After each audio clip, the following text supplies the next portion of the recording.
ओम शांति। सभी दिव्य फरिश्तों का आज की इस रूहानी महफिल में दिल से स्वागत है। ओम शांति। आज हम साथ मिलकर 23 जनवरी 2026 की साकार मुरली पर मंथन करेंगे। जी। और आज की मुरली एक बहुत ही, आप कह सकते हैं, प्रैक्टिकल और गहरा सवाल उठाती है कि हमारी आध्यात्मिकता सिर्फ महसूस करने की चीज है या ये दिखनी भी चाहिए। हाँ, बाबा कहते हैं कि हमारा चेहरा, हमारी चलन, यही हमारा रिपोर्ट कार्ड है। बिल्कुल। तो आज हम इसी की गहराई में जाएंगे कि कैसे अपनी आंतरिक स्थिति को बाहरी दुनिया में हम सहजता से प्रकट करें। सही कहा। आज की मुरली का सार ही यही है, ज्ञान रत्नों से जीवन को श्रृंगारना और हर्षित मुख रहना। वाह! ये एक कला है जो परमपिता परमात्मा शिव, हमारे बाबा, हमें सिखा रहे हैं। तो चलिए, इस गहरी यात्रा को शुरू करने से पहले 1 मिनट के लिए हम सभी अपने मन बुद्धि को एकाग्र कर बाप दादा से जुड़ते हैं। जी बिल्कुल। और इस ज्ञान को धारण करने की शक्ति लेते हैं। ओम शांति। मैं एक चैतन्य आत्मा हूँ, मस्तक के बीच चमकता हुआ सितारा। मैं परमपिता ज्ञान के सागर की संतान हूँ। बाबा से सर्व शक्तियों की किरणें मुझे आत्मा पर पड़ रही हैं। मेरा चेहरा हर्षित है, मेरी चलन दिव्य है, मैं भरपूर हूँ, संपन्न हूँ। ओम शांति। तो मुरली के पहले माँ वाक्य से आज की थीम स्पष्ट हो जाती है। बाबा कहते हैं, मीठे बच्चे, तुम्हारे मुख से सदैव ज्ञान रत्न निकलने चाहिए। तुम्हारा मुखड़ा सदैव हर्षित रहना चाहिए। वाह! इस एक लाइन में कितनी बड़ी जिम्मेदारी और कितना बड़ा अधिकार समाया हुआ है। बिल्कुल सही कहा। ज्ञान रत्न निकलने चाहिए, ये सिर्फ मीठा या अच्छा बोलने से कहीं ज्यादा गहरी बात है। मतलब बाबा कह रहे हैं कि हमारे शब्द भी मूल्यवान होने चाहिए, कीमती, अविनाशी, जैसे रत्न होते हैं। अच्छा।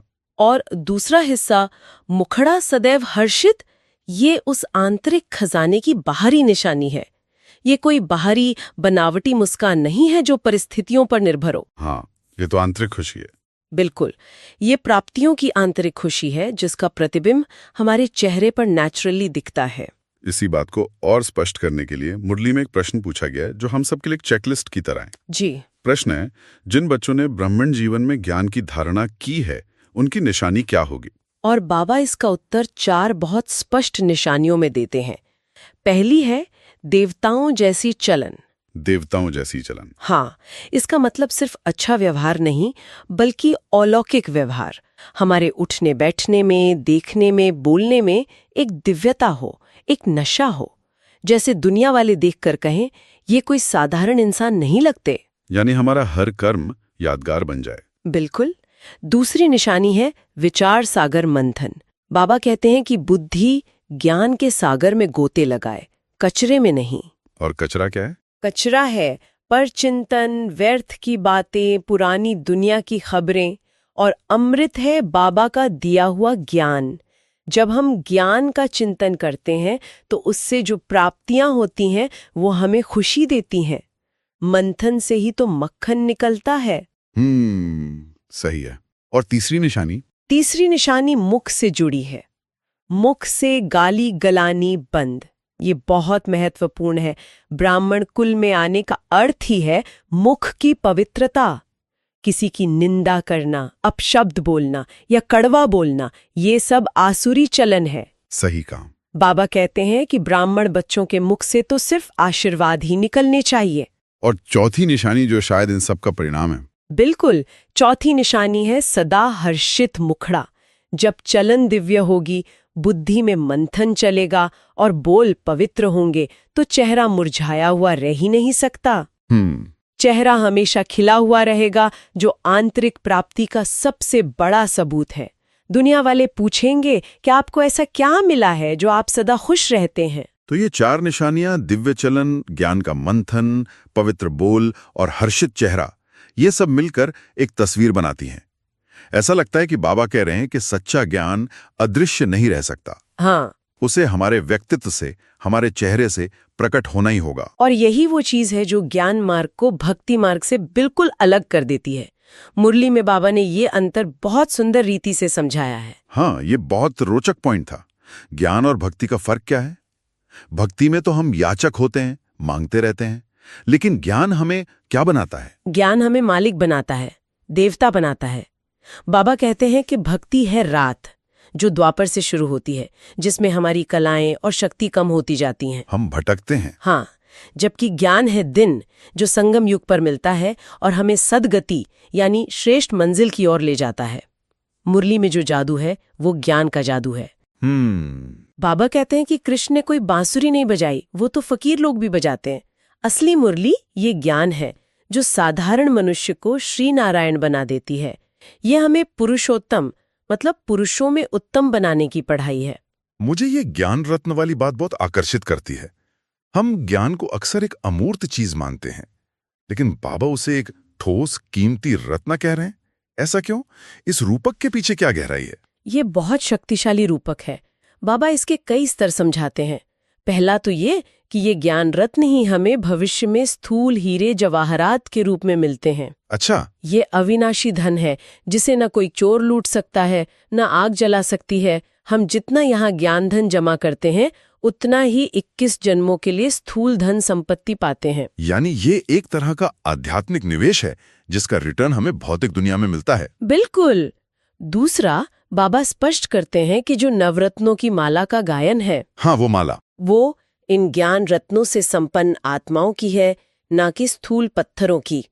जो आत्माएं इन ज्ञान रत्नों को धारण कर पुरुषोत्तम बनती है, वही विजय माला के मणि के बनती हैं। वाह।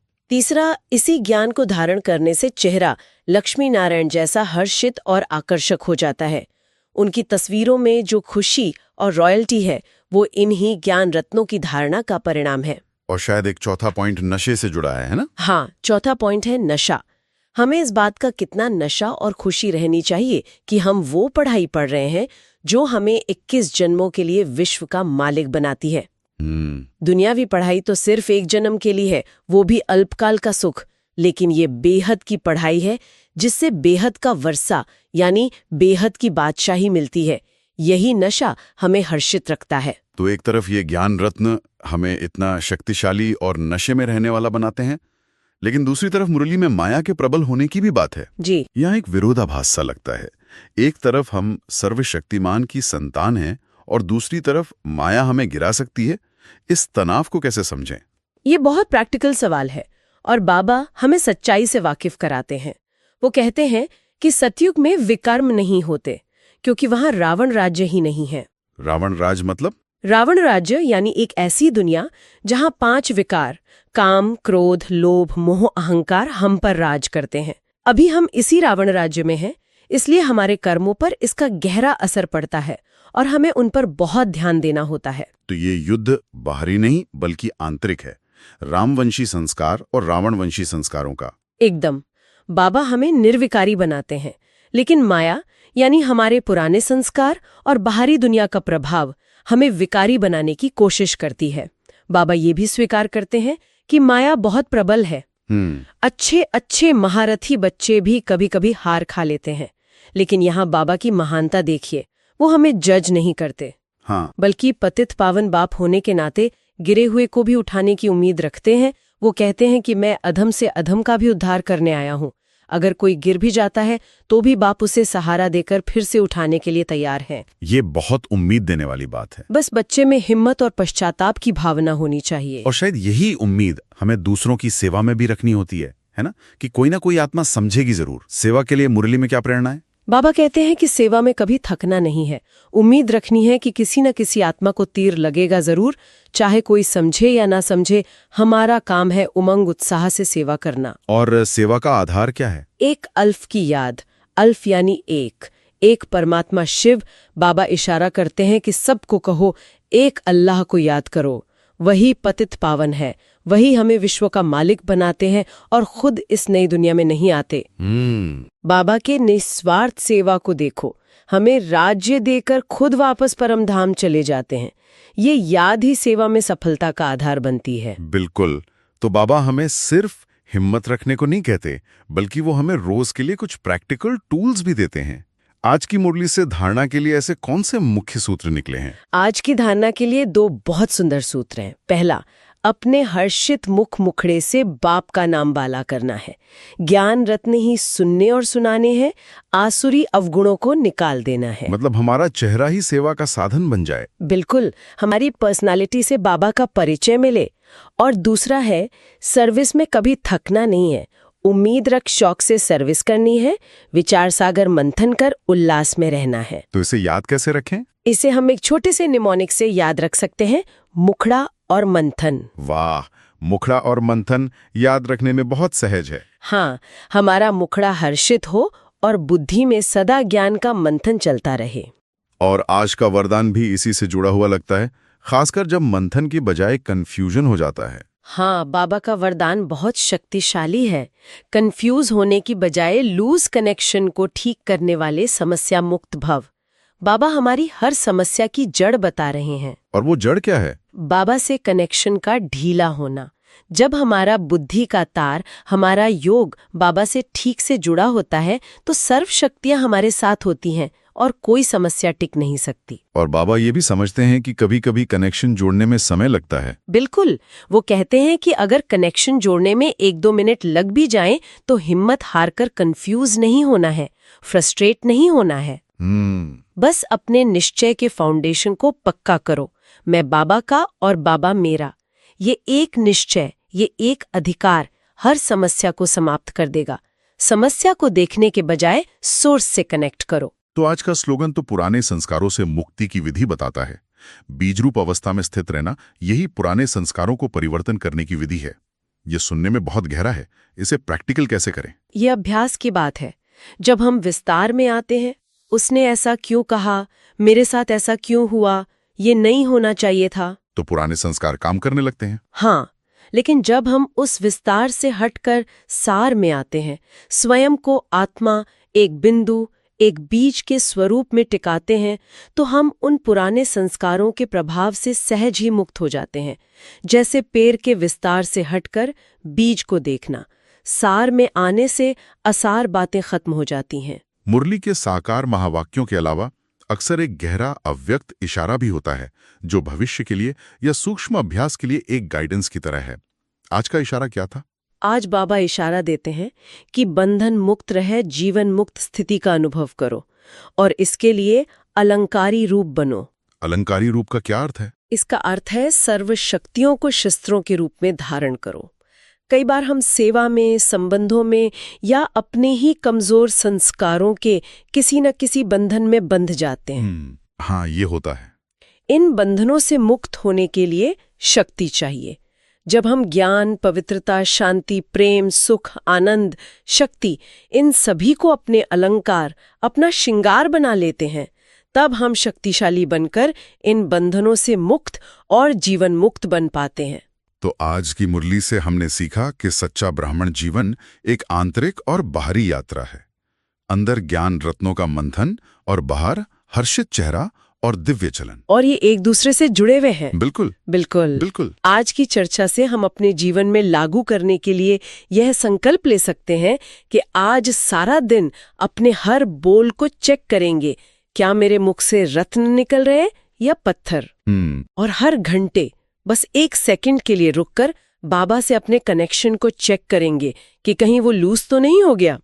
जब भी कोई समस्या आए तो बाहर समाधान खोजने के बजाय पहले अंदर जाकर अपने कनेक्शन को ठीक करेंगे। बहुत सुंदर संकल्प। चलिए आज की मुरली से मिले कुछ शक्तिशाली स्वमान का अभ्यास करके इस चर्चा को समाप्त करते हैं। जी, मैं मास्टर ज्ञान सूर्य हूँ, मेरे मुख से सदा ज्ञान रत्न निकलते हैं। मैं मास्टर ज्ञान सूर्य हूँ, मेरे मुख से सदा ज्ञान रत्न निकलते हैं। मैं हर्षित मुख आत्मा हूँ, मेरा चेहरा बाबा की याद का दर्पण है। मैं हर्षित मुख आत्मा हूँ, मेरा चेहरा बाबा की याद का दर्पण है। बाबा के साथ मेरा कनेक्शन सदा जुटा हुआ है, मैं सर्व समस्याओं से मुक्त हूँ। बाबा के साथ मेरा कनेक्शन सदा जुटा हुआ है, मैं सर्व समस्याओं से मुक्त हूँ। मैं विश्व का मालिक बनने वाली पद्मा पदम भाग्यशाली आत्मा हूँ। मैं विश्व का मालिक बनने वाली पद्मा पदम भाग्यशाली आत्मा हूँ। हम सभी को रोज मुरली ध्यान से पढ़नी और उस पर चिंतन करना चाहिए, क्योंकि ये स्वयं भगवान के महावाक्य हैं जो हमें मनुष्य से देवता बनाते हैं। हर एक शब्द में पद्मों की कमाई समाई हुई है। जी। अच्छा, मीठे मीठे सिकिल दे बच्चों प्रति माँ पिता बाप दादा का याद प्यार और गुड मॉर्निंग, रूहानी बाप की रूहानी बच्चों को नमस्ते। तो सुनने वालों के लिए आज का सवाल, आज की इस चर्चा से कौन सा एक ज्ञान रत्न आपके दिल को छू गया, या आप अपने मुखड़े और मंथन को बेहतर बनाने के लिए कौन सा संकल्प ले रहे हैं? हमें कमेंट्स में बताइएगा। ओम शांति। ओम शांति।